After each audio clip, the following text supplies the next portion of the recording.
Hey, audit and fraud friends, today is going to be really interesting because we were having technical difficulties. So, we're going to see if you can hear both Christine and I. And if you can, we're going to talk about when healing hands cross the line. All right, are you ready? Let's go.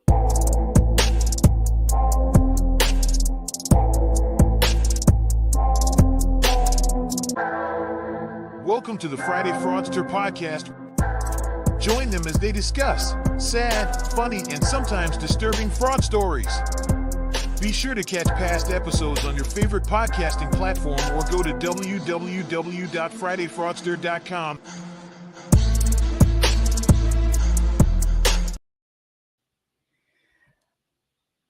Okay, here we are live. Happy Friday.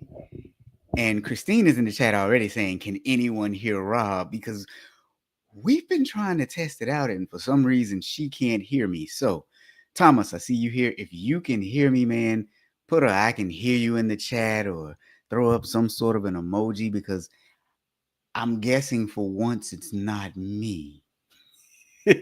Christine, I'm going to bring her up. She can hear me, you all. But I don't think we can hear you hear her. me? I can hear you just fine, but I don't think anyone else can. So then Thomas this is a me and Rob thing.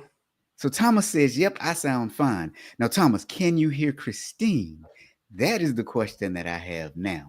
Can you hear Christine? Because if you can't, that's going to make today's episode very fun and exciting.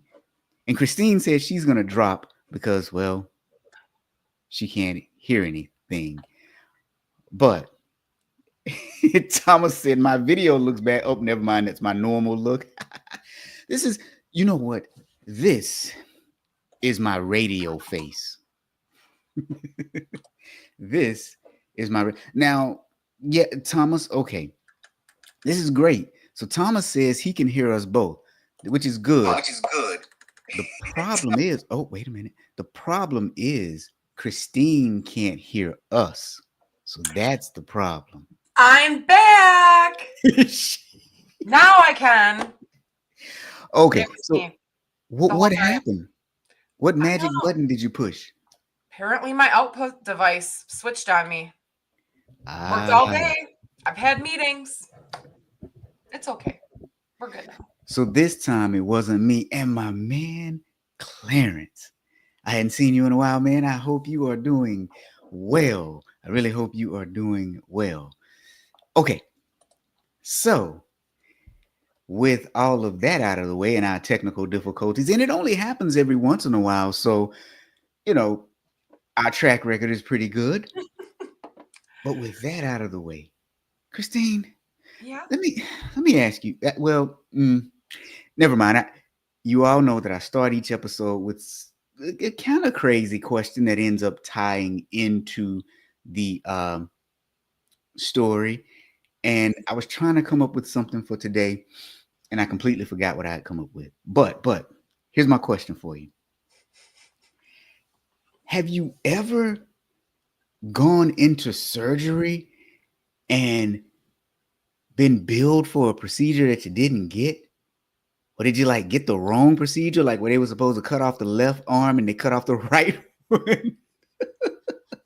No, I guess okay, so yes, they're the two that I had were technically surgeries, but it's not like they were laparoscopy. So they put me out, but it's not like they like cut me open. So I don't think I can qualify for this question. I was billed correctly. But I've, knock on wood, I've never had a major surgery. Oh, that's good. So has anybody gone into the doctor for one medical procedure and then noticed that you were billed for something else, or you just kind of got the wrong thing altogether? Because I'll tell you what, so I was a chief audit executive in healthcare for a few years for this one organization. And I had this one auditor working with me who was a medical billing and coding specialist. And people would bring their bills to her all the time so that she could audit their bills. And the stuff that she would find was just truly amazing. People would go in for one thing and then find that they were billed for the one thing that they came there for, as well as some additional things. And I think sometimes insurance companies may do that on purpose. So sometimes it's on accident, because the doctor's notes may not be as clear, or it's hard to read a doctor's writing, although nowadays most of it's transcribed. Um, and then sometimes it's done just for fraud purposes, because we've done some stories, especially with the what is it, medical durable devices. Mm-hmm. So I think it's really, really interesting. So have any of you found some discrepancies in your medical bill? And if so, what did you do about it? Clarence is saying he needs to call me. Man, give me a call, man. We need to talk. Yes, we do, sir. I mean, I think with technology nowadays, it should happen less. Billing errors should happen less. I would think so. Personal opinion.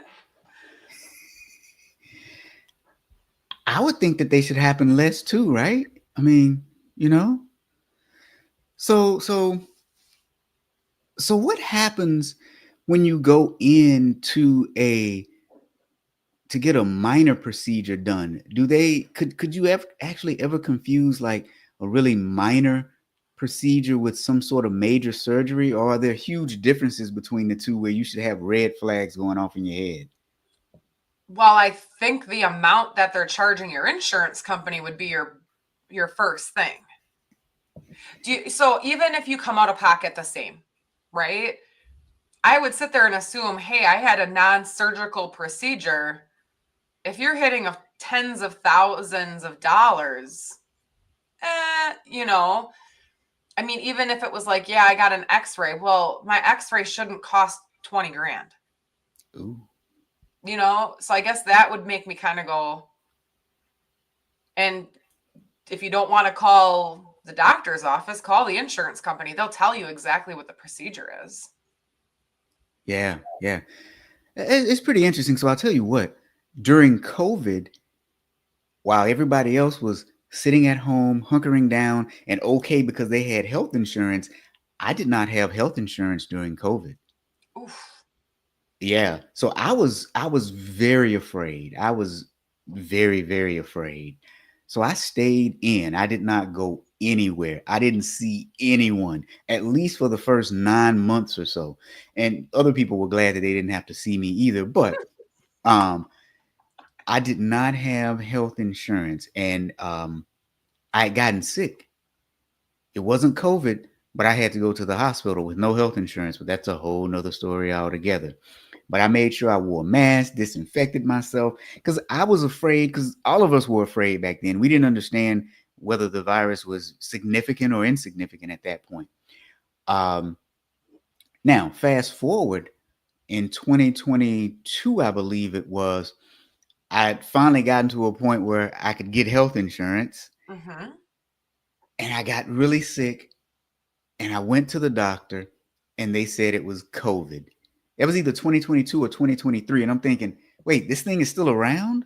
Mm-hmm. And truthfully, it really wasn't that bad. But I went to one of these Doc in the Boxes, and they had a couple different things there. My copay and deductible was fairly high, and so I just said, okay, I'll pay cash, because it was something like $150 cash, and I was like, okay, I'll just pay out of pocket. Mm-hmm. All they did was give me a COVID test, and they said it was all in pricing, and I saw the doctor for all of 10 minutes, maybe less than that. I come home from the clinic about 3 or 4 months later, and there's a bill. And the bill is $700. And I'm like, no, no, no, no, no, no, no, no, no, no. That's not what we that luckily I had taken a picture of their placard, their sign in the clinic too. So I send them the picture, and I send them what my invoice said, and I said, send me a detailed invoice, because it was high level. Mm-hmm. Never heard from them again. Well, I mean, I did have a situation. I mean, I shouldn't say a situation. I wasn't billed incorrectly. more miffed because I had to go to an ear, nose, throat specialist, and I still have the pain that comes and goes in my ear. But they were just like, oh, we don't know what's wrong. You could have TMJ. Sent me out, and it was an $800 bill later. Wow. Because we have a high deductible. Now, Thomas is saying his wife was billed for tests that would never run. It was one of those standalone emergency clinics, didn't pay. They closed a month later. Yeah. Oof. I'm afraid with the new CFPB ruling that has come out, if it doesn't get reversed, we're going to end up destroying our insurance even more than what it is here in the United States. Okay, wait a minute. I am not familiar with that. What is the new CFPB ruling? So the CFPB ruling is now stating that the credit bureau agencies can no longer report medical collections, and it can no longer affect your credit score. Now, I thought that there was already some special circumstances the way medical bills were reported to begin with. I think they have to be specially like sectioned off, and I don't think they impact your score as much as like what a consumer credit is. But you know what I'm like, there's a part of me that I'm going, there's individuals out there that get bills for medical and they don't want it to hit their credit report. And I think people are probably going to just be like, what are you going to do? Yeah, I can see that. You know what? I was actually unaware of that. That is crazy. Yeah. So debt collectors are challenging it right now. So we'll see if it goes through. Huh. Wow. I did not know about that one. I'm going to have to look that one up. Anybody else aware of that, and anybody else afraid of that? Because I do see your point. And again, there's two sides to every story, right? On one hand, you could have people who maliciously just go out and create medical bills and skip out on them, which, to your point, would really do a detrimental impact to the insurance industry. But then again, on the other hand, you could have people that face something dire, like not having health insurance in the middle of a global pandemic and need to go to the hospital. Right. So, wow. Yeah. Well, and I know like the institution I work for, and there's quite a few that if there's medical collections, they don't take that into consideration as far as your ability to repay. And if you're a good repayment sort of a thing, they don't look at it that way. But I think it's the derogatory hits that could take on your score, which then essentially ends up costing you more in credit. Yeah.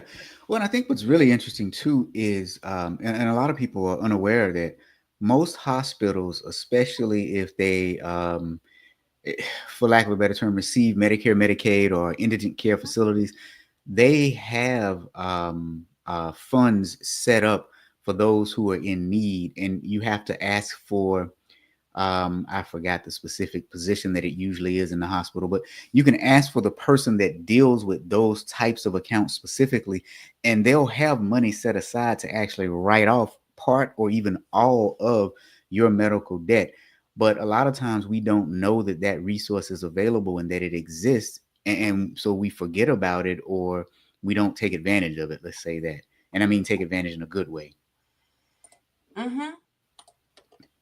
Yeah, I think they budget for that, or like they get money from their, what are they, like the rich people that help them. Yeah, it's a lot of different sources. Sometimes it is from donors. Other times it is from sometimes there are governmental agencies that give money. So I guess they're donors too. But yeah, but there usually is money set aside. And nowadays though, you have a lot of people who are visiting pain management clinics, and they get all types of services at pain management clinics. And that can range the gamut from physical therapy all the way now to having some devices implanted within you that kind of take away the pain based on some sort of nerve reaction, or, and I'm not intelligent enough to speak to exactly what it does, but there are implants that can be put in you that will help ease your pain. Now, isn't that crazy? It is, and it just so happens that I'm pretty sure I didn't check with my friend that I know. Part of the story, I started reading it. I'm like, oh, I know someone that has an implant like that. Ooh. Yep. Now that's pretty interesting because so what it is it's called a neurostimulator, and it's a small device, and what it does is it delivers electrical impulses to specific areas of the nervous system, and it's commonly used in treatments to manage chronic pain or movement disorders or even certain neurological conditions. And it's a full-fledged surgery because this thing is implanted in you, so you're going to be put to sleep. Mm-hmm. And they're going to cut you open, go inside, put something in you, sew you back up, wake you up, so you know that you've been through a full-fledged surgery. Now, how much do you think something like that would cost? Oh, I know, because I remember working with her, and it was her daughter. She was suffering. I don't know if it was exactly epilepsy, but it was type of having epileptic seizures. However, it wasn't one that you would normally see, if that even makes sense. So it was simply her daughter just kind of with her shoulder. And this started when her daughter was about 2 or 3. Ooh, So yeah, so finally working through, I mean, all of that stuff, it was finally because of the medications that she was on. The doctor's like, this is a very viable option for that. And of course, insurance declined, insurance declined. And she had a right to be upset because she's like, we're charging the insurance company $5,000 a month for the medications. Because the type of medication that she's on, and I learned so much, and I'm sorry she had to go through with that, but her daughter's doing great now. Something I did not realize between generic and name brand medications is between name brand and generic, it determines the variance of the level of medication. So let's say you're on 30 milligrams, right? yep. Well, if you're on generic, it could range anywhere from, an example, 25 to 35. But if you're on generic, it is between 29.98 and 30.02. And her daughter was required to be on name brand medication because of the level that she was on. If it varied more than that 1.0, it was deadly because of how young she was. Wow. So how much did the surgery cost? Well, and this was 2017. I think it was probably about $25,000 to $30,000. Okay. Yeah, So, yeah. and Mm. hers it's a stimulator that sits kind of like right back here. And then the wire, which is none of it shows, it's all under the skin. And then like the pad kind of sits right here.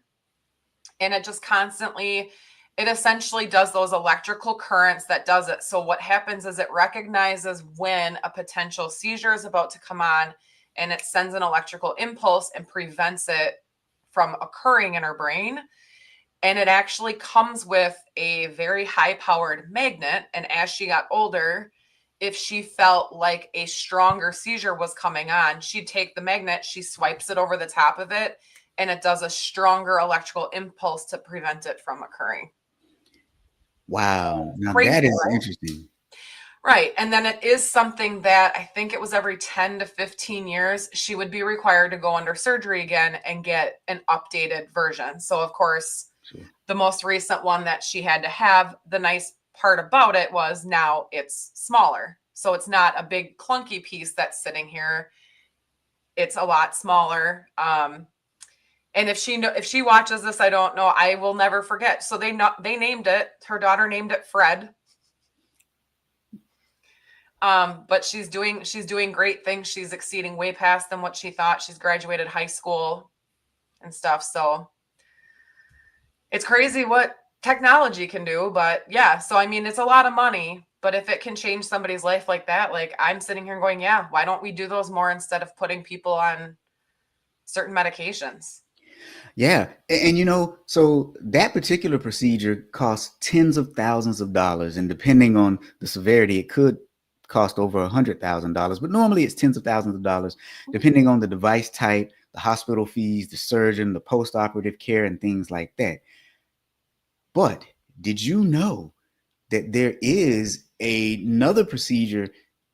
I won't say similar because that's really overstating it, but another procedure that kind of alleviates or reduces your pain as well, but it involves like acupuncture. Actually, it's called electroacupuncture, and it's a less invasive procedure and it's a Mhm. simpler procedure, and it's often performed in a clinic setting. You don't have to have surgery or anything, and the Okay. cost for it ranges from anywhere between $50 to maybe a few $100. And really, the coverage for that is kind of limited and only under specific conditions. And reimbursement rates, obviously, though, are a lot lower than the surgery. So these are two different options, right? One of them is kind of like acupuncture. You get something stuck in, it's in a clinic setting, outpatient. The other, surgery, you get put under, you have an anesthesiologist, you are told to count to one backwards from 10, and then you wake up and everything is done, right? Mhm. So obviously, with the differences in the surgeries and the differences in the cost, there shouldn't be any way that you confuse the two when you're billing, right? I mean, Well, okay, let's devil's advocate. I made an error on my billing, right? Would you realize it when you got the check back from the insurance company? ah, Do you know what I'm saying? Like, oh, okay, so UMC or whatever ended up sending us the $150 for the claim, right? Completely different than them sending you a $10,000 check for the surgery that you just performed. very true. Checks and balances? No? But that, I was about to say, that will require you to have some sort of a reconciliation process on Mhm. the back end and not just kind of get the check and be happy that you have the check. Yeah, that's true. And as the person, I mean, as the person getting the check as well, they're probably just looking at charts. They're not, they weren't in the surgery room with you. Very, very true. So now with that said, that leads us to today's story, because we were going to talk about this one because I've got an interesting take on this, especially after having worked in the healthcare facility. In today's story, a 53-year-old doctor has agreed to pay over $2 million in a settlement for allegations of submitting false claims to Medicare and the Federal Employees Health Benefit Program. Now, the claims involved billing for surgical implantation, those neural stimulator electrodes, when they had the other one, which was more like acupuncture. So they got the Mhm. acupuncture like surgery and they billed for, I mean, the acupuncture like procedure, sorry, and they billed for the full on surgery. They took place, these procedures took place in his clinic, not in a surgical setting. And oftentimes they were performed by sales representatives or physician's assistants, not even by the surgeon. What do you think, Christine? Well, if it's a not like if I'm sitting here going, if it's non-surgical to have a PA do it, like that wouldn't concern me. A But a rep? sales rep? No, not a sales rep. But you know what I'm saying? Like if it was a physician's assistant, I'd be like, okay, well, it's not like you're cutting me open, but I mean, I guess my look at it is I would hope that the PA would have the education necessary to do it correctly. I mean, I know women that go into little places and get injections of Botox and stuff. So I mean, I think a PA would be able to do something that's if it's acupuncture. Yeah, yeah. Well, and I don't think that the complaint is about the quality of the service. It is the billing Mhm. for the service. It kind of is funny though, isn't it, Alaba? I mean, it kind of is, right? No, it's not funny. We set it up to be kind of funny, but it's really not funny. You know what though? Here's what I want to know. Have you all experienced anything similar where one service was provided, one service was billed for? I asked this question earlier, but in a medical context. Now I'm asking in a general context. And while I give you some time to actually answer that and type into the chat, let's have us a little commercial break. Oh, that's right. I don't have my sound effects today because so Christine and I had some sound issues this morning, before the show. And so I switched over to my other sound card because I was trying to troubleshoot and figure out. So it's So, all my fault. no, it's not your fault. It's my fault. I didn't switch it back. We have to troubleshoot. This is the way every show goes. So I should have switched it back.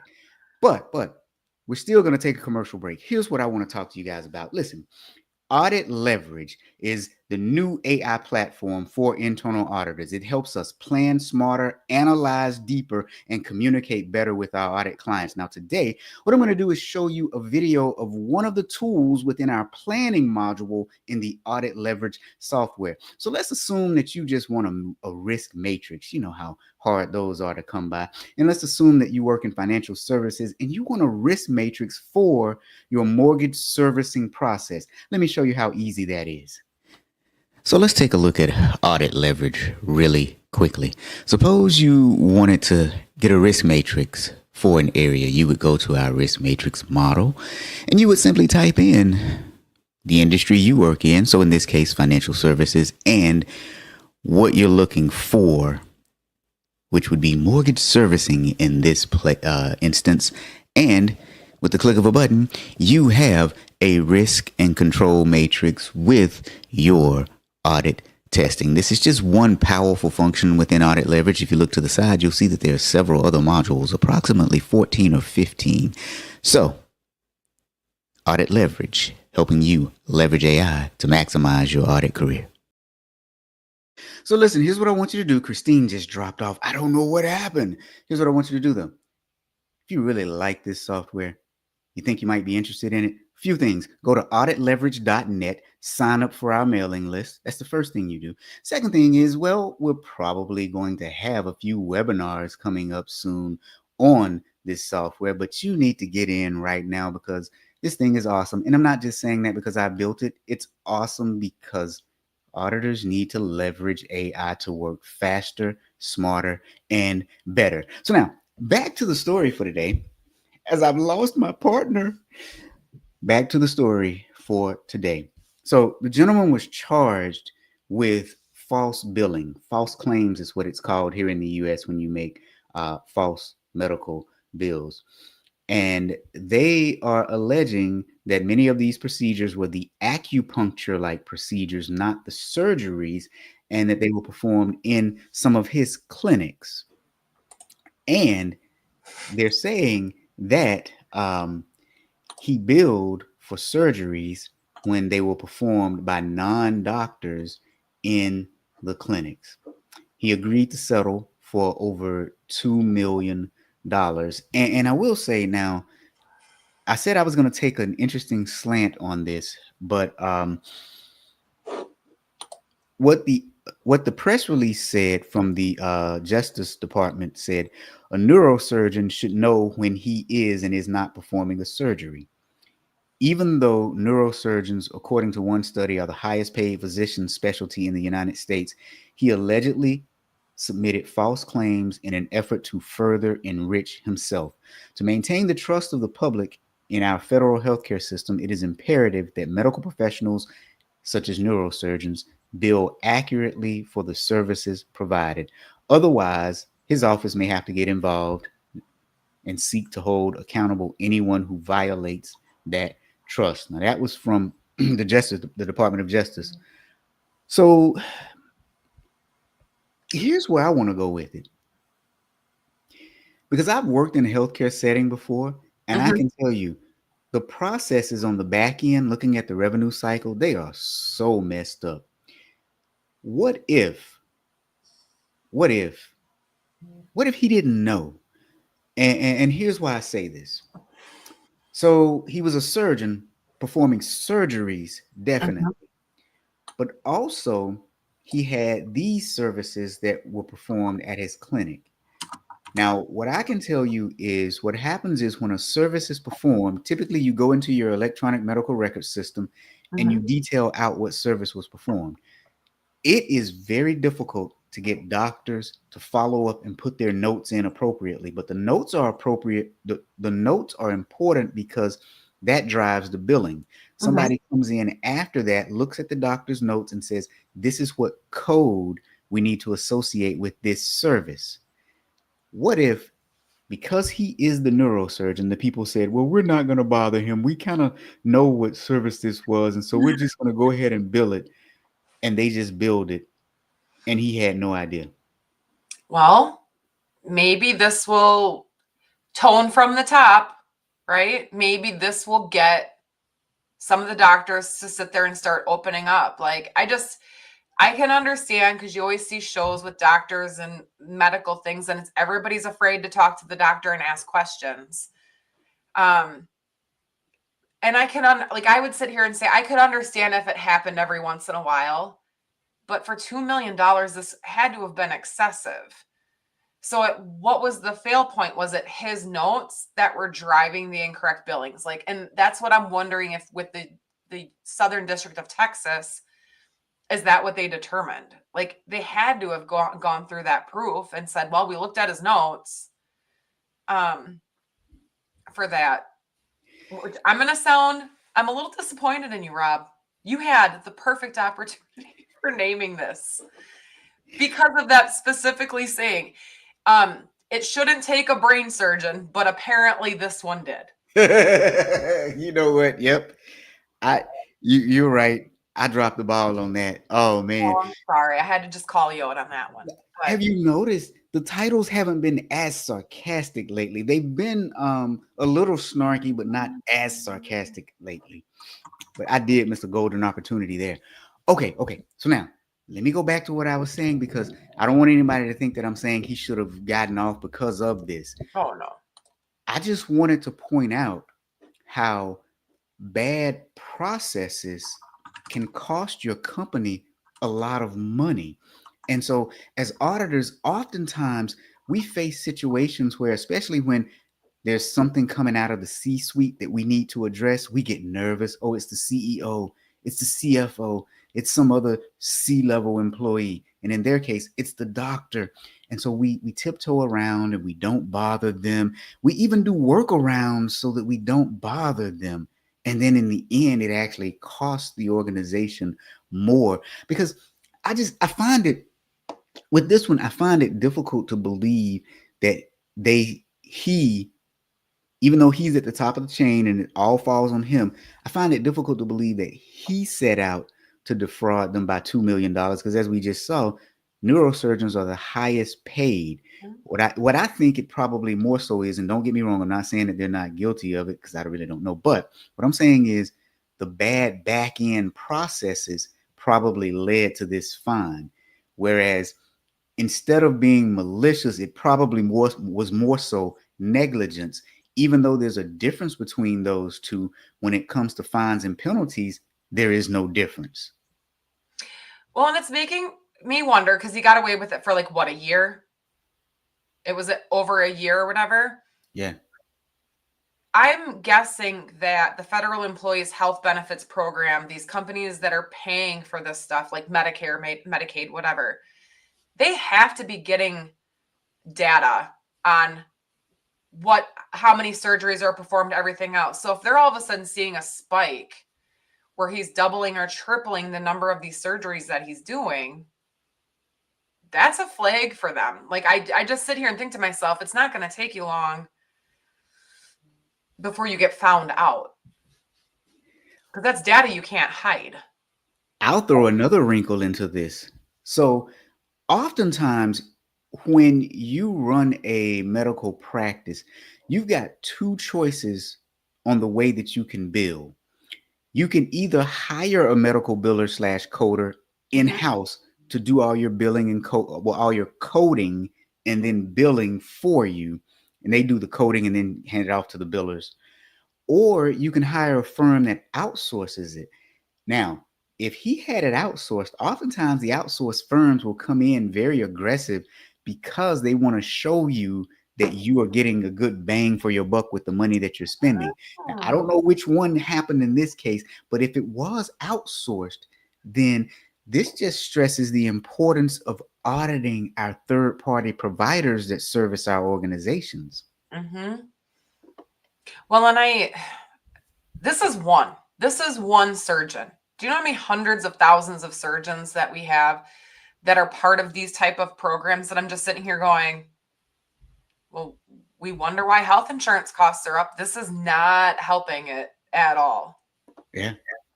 And I mean, I know right now he's paying $2 million. It sounds like they're still investigating to do potential criminal charges. I tried looking. I still think he has his medical license. He's still on his company's website.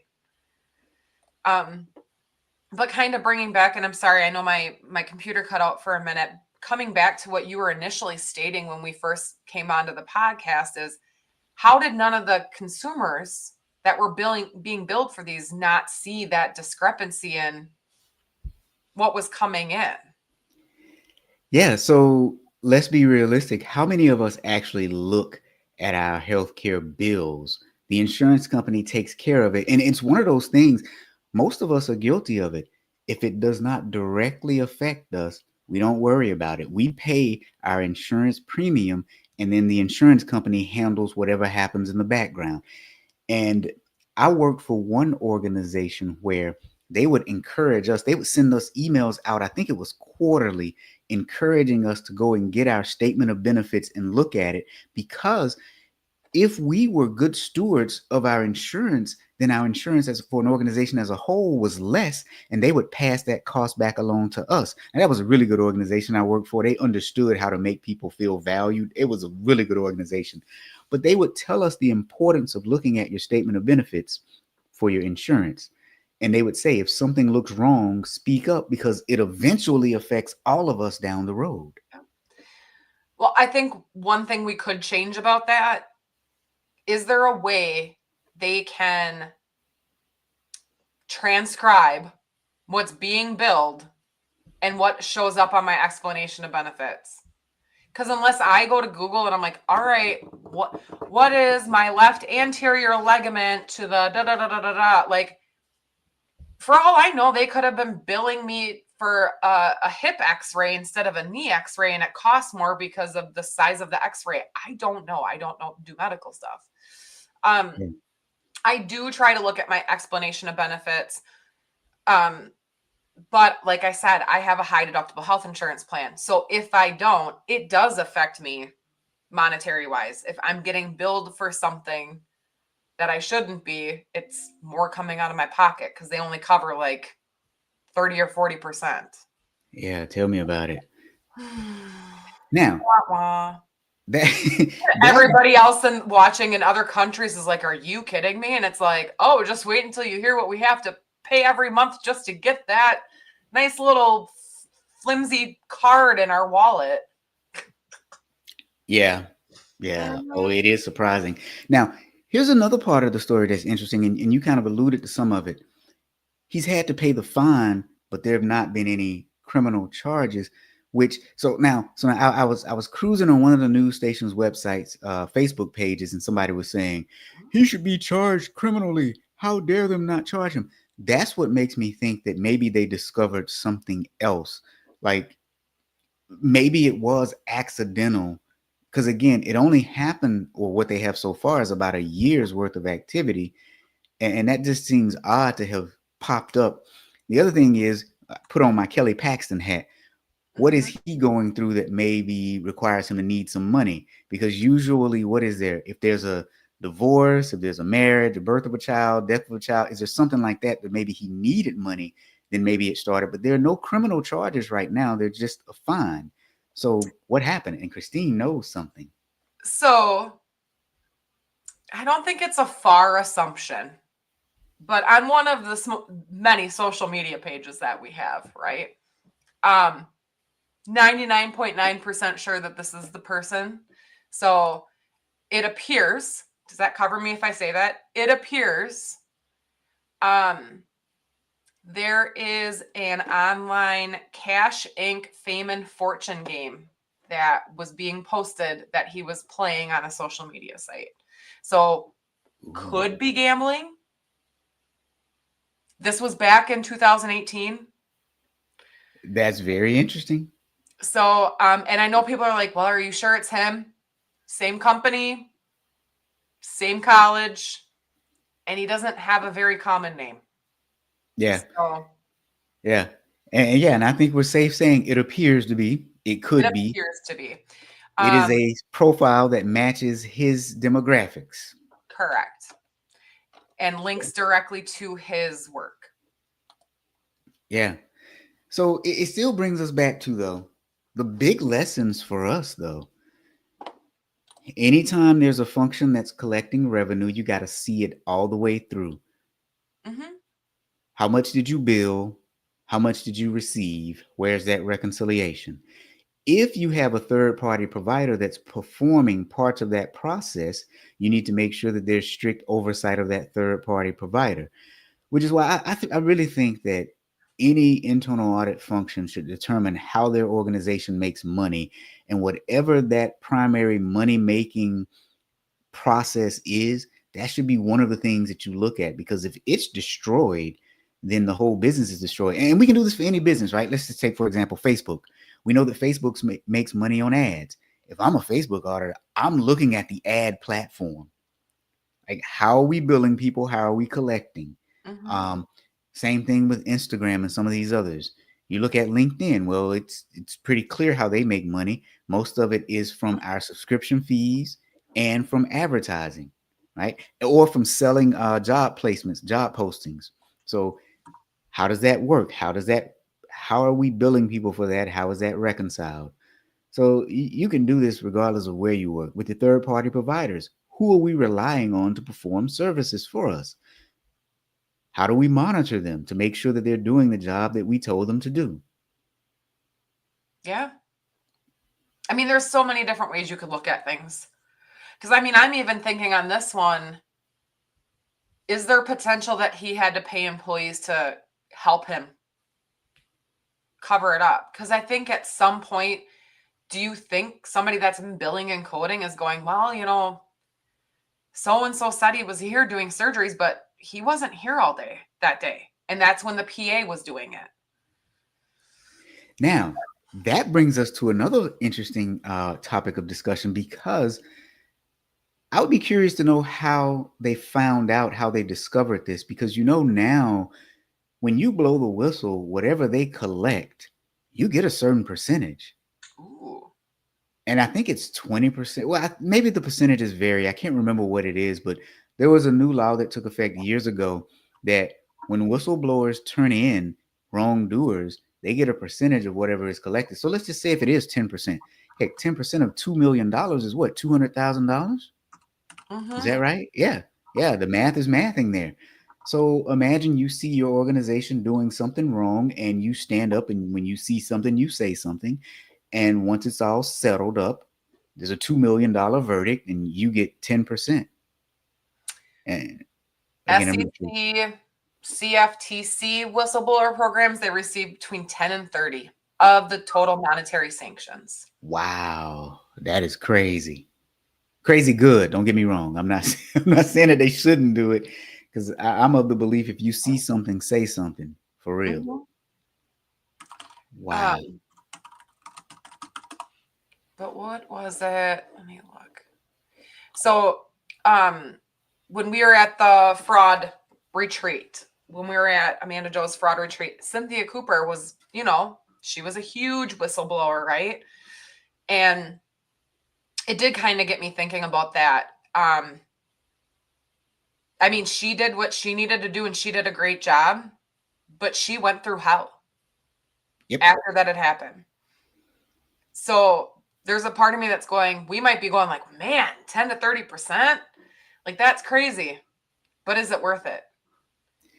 She lost relationships, people that she not just worked with, but Yeah. she said, I knew their families. I hung out with their families. Like, I was still going to work and I'm walking past them, and these people didn't do any wrong and they're losing their jobs and they're walking past me with boxes filled because they emptied their office and they were fired. Yeah, those who speak up always go through hell, because most people are too chicken to actually speak up. Now, speaking of this, you do know that we now have the new IIA standards that are in full effect. And if you've looked at those new standards, standard 1.1, I believe it is, or 2.1, talks about honesty and courage, and the way you exhibit honesty and courage. One of the ways you can exhibit the fact that your department has honesty and courage is to get training in that. Here's what I Mhm. want to tell you. Audit departments, IIA chapters. I'm probably the only trainer that has training specifically on honesty, specifically on courage. So let's talk. We can get it to you in 2 hours. We can get it to you in 1 hour. We can combine it with ethics. We can do it all day. 2.5 hours of honesty, 2.5 hours of ethics, and 2 hours of courage. So honesty, courage, and ethics are now embedded within our standards, and you need to be trained on it. So let's go. Yeah. It's never going to hurt. Why not be open and honest? Yeah, Allah was saying you may say something if it's your life, or that if your life is not at risk. Yeah, yeah. It- I just think that people who don't say something, I can't say what I'm thinking right now. Never mind. I don't have my soundboard and my bleep button, so um, Do you just need me to go beep? I know, right? Saying something and speaking up is very difficult, but how do you live with yourself? I mean, there was a time I spoke up and it cost me dearly, cost me everything, lost everything that I owned. But I don't care. I feel a whole lot better. I don't have my conscience isn't weighed down. I'd much rather be free in the conscience. Anyway, whatever. Oh, I almost said, but no, and I'm not laughing at you. I'm just sitting here and thinking about situations that I've been in where I'm like, I didn't necessarily speak up, but I didn't partake. And I'm not talking about jobs. Like, I'm talking about hanging out with friends and somebody's like, oh, this is a really cool glass. I'm going to put it in my purse. And I'm like, do not show me that. Like, I can't live with myself knowing you stole the glass from a restaurant. right? Yeah, well, I'm with Alaba. You may say something if it's your life, or if the Mhm. lives of others are at risk. Yeah, I'm with that. Um, okay. So, anything else about this story? I think this was an interesting one. So, If it was, if anything, maybe you can expand this on your AI platform. Um, I would love on some of these stories if somehow we could be alerted when new things come out related to them. So, like, there is a part of me I want to go, in 6 months, in a year, will he end up having criminal charges? Well, I'm probably not gonna see anything come across because he's in a completely different state or something like that. So you that would know, be cool. now that you mentioned that, here's what's really interesting. The pace at which AI has advanced is crazy, because if you look, this is what, episode 166, I believe, which means about 3 years worth of this podcast. Mhm. When I first started doing this, there was no way I had the bandwidth to actually keep up with the stories and then follow up. However, nowadays, I can take my listing of all the stories, including the news stories, and set up something using AI to alert me anytime there's an update. I can. I haven't done it yet, but I can. Right now, we're focusing on audit leverage. Yeah. With audit leverage is done. Yeah, yeah. But yeah, think about how quickly AI has advanced, though. We're here already to where you can do that. Makes me wonder if I try something once. And I could build it fairly quickly. That's the thing. And that's why I say, for all auditors, if you don't understand AI, start dabbling in it. That's the best way to learn, because we just showed you audit leverage, but here's a surprise. I built it. Like, I Yeah. built it. So, um, but yeah. So Alaba said, that's it. Love standing up for who I am. Yeah, it comes with consequences. Don't get me wrong, but I think we carry enough weight on our conscience for things that we say and do daily. You don't need to be adding unnecessary stuff to that. But anyway, no, that was a good ad, Christine. You got me thinking about how can I do it. Uh-oh, what happened? I There saw that. is a news aggregator app out there called Feedly to get notifications about news stories. Oh yeah, I used to use Feedly, but I think there's a fee now. It used to be free back in the day. He says, or you can set up Google Alerts. Yeah, Google Alerts is a bit different. You know what? I could do something with that though. I could take a spreadsheet and then have the spreadsheet go out and hit Google alerts. Anyway, there's so many ideas now. So many ideas now. Thomas is saying audit leverage has been fun to test out and see the results. Yeah. I mean, it's a cool piece of software. There's nothing out there like it. Again, this is not an audit management system. This is an audit enhancing system. We're going to help you work smarter. We're going to help you do critical thinking, root cause analysis, have better communications with your audit clients. Now, there's a new feature that I'm working on now that I can't tell anybody about yet. But this one is going to be a game changer because I can definitely say with 100% certainty that there is absolutely nothing like this in the world that exists today. Thomas doesn't even know about this feature. He's going to be calling me after the show is over like, what is it? What? Oh, goodness. I'm glad Thomas got to test it. Well, I'm going to send you your username and password, your login later on. I asked you if you wanted to test it. You said you would. You did. I would. You said you would. I'm just a slacker. I hadn't sent it to you yet. I mean, I got plenty of work. Trust me. Well, audit leverage might actually make that work a little bit easier. Now look at Thomas.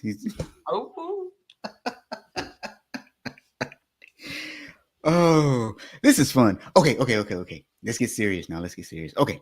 So if you just joined us, you missed a really good episode. Go back and rewind all the way to the beginning. What we were talking about today was someone who allegedly billed for one service when they actually performed a different service, and they benefited to the tune of millions and have now been made to pay back over $2 million in fines. Over $2 million in fines. That's right. It's all up here right now, Lava. I don't know if that's a good thing or not. Thomas is daring me to say it. Do it. I'll never tell. So anyway, if you enjoyed this episode, pass it along to some of your friends. If you like the way we just come sit here and chat about fraud every Friday, join us at 2 p.m. Central Standard Time. That's 2 p.m. CST. Adjust for your time zone accordingly, because as you've seen just today, we've had people on from Africa. Thomas is in his own state of mind, so I don't know. Christine is in Wisconsin. So we've got people all over the place, and we missed Stephanie this week. Yeah, we did. I'm just glad I'm not the only one dealing with snow today. What's snow? I feel like half of the United States is under snow. Like Tennessee's got it, I think. What's snow?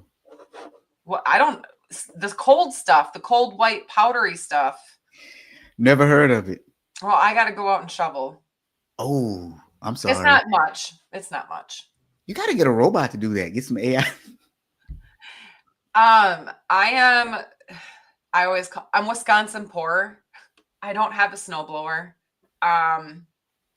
Oh, so you're shoveling manually, huh? Okay. Yeah. Well, and what's out there right now isn't enough to burn gas to do it. But it's late. Oh man, yeah. What's that? 10:55? If I'm calculating that right. Yeah. So for those over here. Still on the fence about getting one because these past couple of years we haven't got a whole lot of snow. But then I'm like, for the one time after we get done shoveling and then the snow plows come through, oh, that's backbreaking work. Right where your driveway is. So. What about salt? That works. The salt won't burn through that much snow. Because like by the time the snowplow comes through, if we already have like 2 or 3 inches, then I'm shoveling through wet stuff that's probably almost up to my knees. Oh, yeah, that's bad. And then you don't like it when it's slushy anyway, because now it becomes ice, and that's a walking hazard. It's a driving hazard. I mean, I've slipped on ice before, and it is not fun. Well, and I tell my husband I'm over 40. We shouldn't be shoveling because it's a huge increase in heart attacks if you shovel snow over 40. Did you not know that? No, but somebody's got to do it. I'm pretty sure Copilot or AI would let us know the statistics. Jeez. Well, I don't have to worry about that. But thank you all for joining us this week on this week's episode. We'll see you next week. Bye.